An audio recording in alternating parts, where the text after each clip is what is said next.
कीड़ों से सबको नफरत है। हाँ, खेती की शुरुआत से ही उनसे निपटने के तरीके खोजे जा रहे हैं।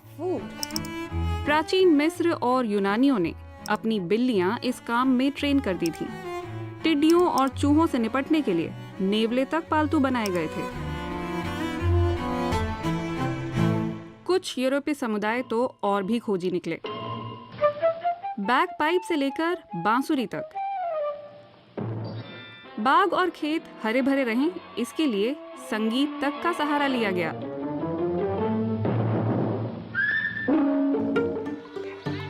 बीसवीं सदी में भी कीड़ों पर कंट्रोल करने के अजीबोगरीब तरीके जारी रहे। जैसे चीन में मच्छरों, मक्खियों, गौरैयों और चूहों के खिलाफ युद्ध ही छेड़ दिया गया था। अकाल से बचने और खाना बचाने के लिए कीटों को दूर रखने का हर मुमकिन तरीका जारी रहा। दूसरे विश्व युद्ध के बाद पेस्टिसाइड दौर में बड़े देशों में कीट कंट्रोल की मुहिम छिड़ी। ऑर्गेनिक चीजों से बनाए केमिकलों का पहली बार बड़े पैमाने पर इस्तेमाल हुआ। ये एक बड़ा बदलाव था। फसल की पैदावार में उछाल और विकासशील देशों में कथित हरित क्रांति आ गई। केमिकल फर्टिलाइजर और पेस्टिसाइड बाजार में छा गए और गरीब छोटे देशों में ऊंची पैदावार वाले बीजों का इस्तेमाल होने लगा। अंदाजन उन 10 करोड़ लोगों की जान बच गई जिनके भूखों मरने की नौबत थी। लोगों को खाना मिला तो अर्थव्यवस्था भी चमकी। लगा कि जादुई समाधान मिल गया है, लेकिन खेती का ये तरीका आलोचना में घिरने लगा। फसल के प्रति यूनिट एरिया में पैदावार बढ़ने लगी है। केमिकल के छिड़काव से तो अब यही होगा। कुछ समय तो ये काम करेगा, लेकिन आगे चलकर जाहिर है मिट्टी की पूरी केमिस्ट्री ही बिगड़ने लगेगी। इसीलिए जैसे पंजाब में जो हरित क्रांति का केंद्र था, वहां आप देखेंगे कि मिट्टी की ताकत तेजी से घट रही है। पेस्टिसाइड के असर के तरीके में एक बड़ी दिक्कत है। ये पेस्टिसाइड एक चक्की है। डालते रहो, एक लत की तरह है, छूटती नहीं। लेते रहो तो असर कम होता जाएगा, फिर और लेने की जरूरत पड़ेगी।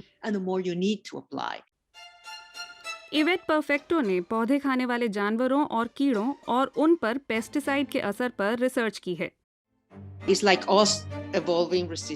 ये हम में एंटीबायोटिक से रेजिस्टेंस डेवलप हो जाने जैसा है।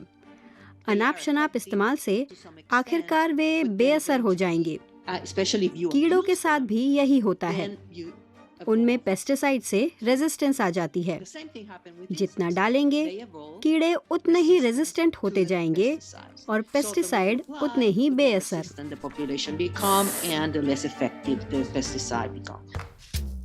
मिट्टी पर बेतरतीब परत चढ़ाने से दूसरी प्रजातियां भी मर जाती हैं।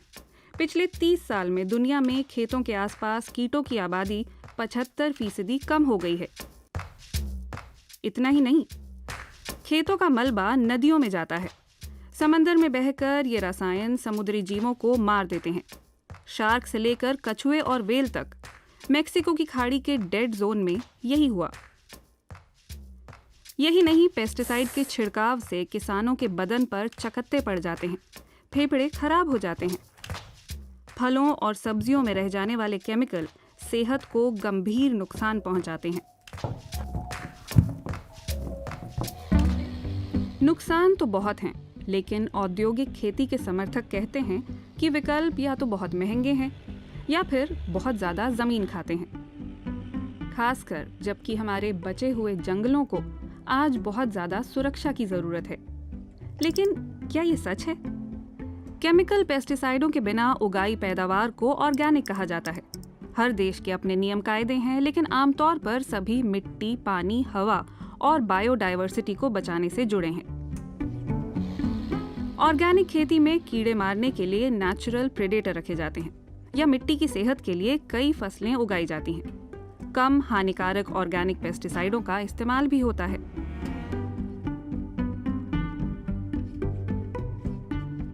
इसमें खेती के लिए जमीन ज्यादा चाहिए और पैदावार कम है।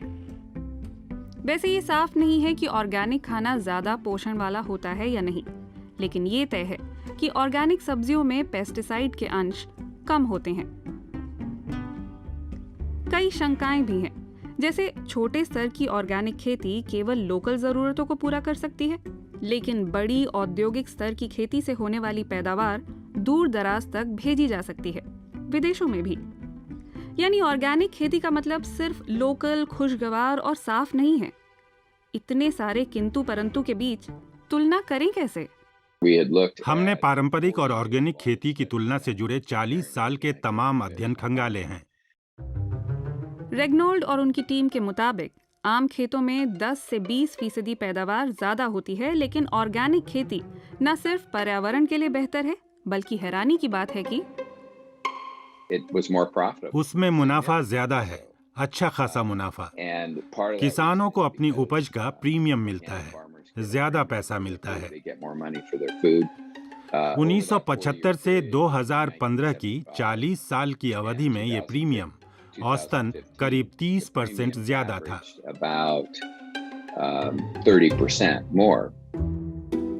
ऑर्गेनिक फूड की कीमत भी ध्यान खींचती है। जर्मनी में ऑर्गेनिक अंडे 3 गुना ज्यादा कीमत पर मिलते हैं, दूध 2 गुनी कीमत पर। लेकिन फिलहाल दुनिया भर के खेतों में पूरी तरह जैविक खेती का हिस्सा सिर्फ 1.5% का है। खेती का दायरा और फैले तो कीमतों में भी कमी आएगी, ज्यादा लोग इन उत्पादों को खरीद पाएंगे। असल में पिछले 10 साल के दौरान कीमतें काफी गिरी हैं सारी दुनिया में। तो क्या ऑर्गेनिक पैदावार से दुनिया का काम चल पाएगा, या फिर हमें और जंगल काटने पड़ेंगे? हमारी स्टडी इसे साबित करती है कि ऑर्गेनिक खेती में होने वाली पैदावार की मात्रा और आबादी की पोषण की ज़रूरतें पूरी करने के लिए जितने खाने की ज़रूरत है, उसकी मात्रा को देखें तो ऑर्गेनिक खेती से सबको पर्याप्त भोजन दे पाना संभव है।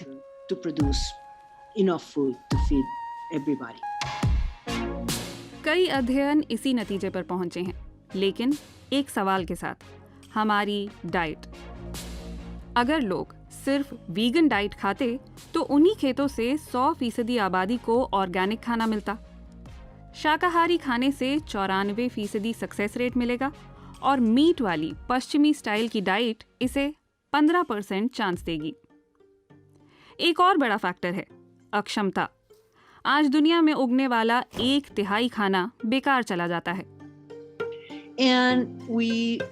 हम मूल रूप से बहुत ज्यादा उत्पादन करते हैं। खाना तो मैं इसे नहीं कहूंगी, लेकिन बहुत सारा अन्न हम कारों की इथेनॉल या बायोफ्यूल की खुराक के लिए उगाते हैं।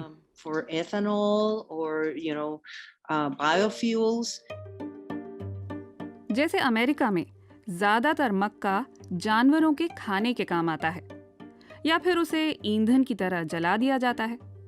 उस मक्के का केवल 10वां हिस्सा ही खाने के काम में लाया जाता है।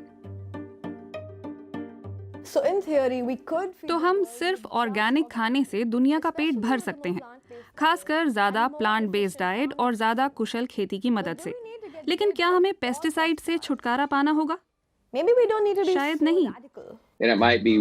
हो सकता है कि कुछ सिंथेटिक केमिकल चलते रहें, लेकिन उनका चुटकी भर इस्तेमाल करना होगा, बहुत कम मात्रा में, आखिरी विकल्प के रूप में। दुनिया भर में ज्यादा से ज्यादा किसान बदलाव ला रहे हैं और ऑर्गेनिक फसलें उगा रहे हैं। वो जरूरत पड़ने पर कुछ खास फसलों पर ही पेस्टिसाइड डाल रहे हैं। तो सवाल अब ये है कि बतौर जागरूक ग्राहक हमें क्या करना चाहिए? लोकल उगने वाली चीजें खरीदिए, अपने किसान को जानिए, वे ऑर्गेनिक हैं। सरकारों को किसानों की मदद करनी होगी। कवर फसलों जैसे खेती के अच्छे तरीकों के जरिए अच्छी खेती को बढ़ावा देना होगा। इसके अलावा लंबी क्रॉप रोटेशन वाली और ज्यादा मिलीजुली जैविक फसलों की खेती करने के लिए उनकी मदद करनी होगी।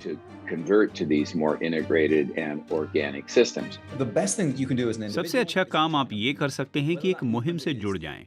फिर वो चाहे पूरी दुनिया में करोड़ों भूमिहीन मजदूरों, किसानों, कार्यकर्ताओं, समर्थकों वाला अंतर्राष्ट्रीय किसान आंदोलन ला विया काम्पेसिना हो, या हमारे काम के तरीकों में सिस्टेमिक बदलाव की मांग करने वाले दूसरे आंदोलन हों।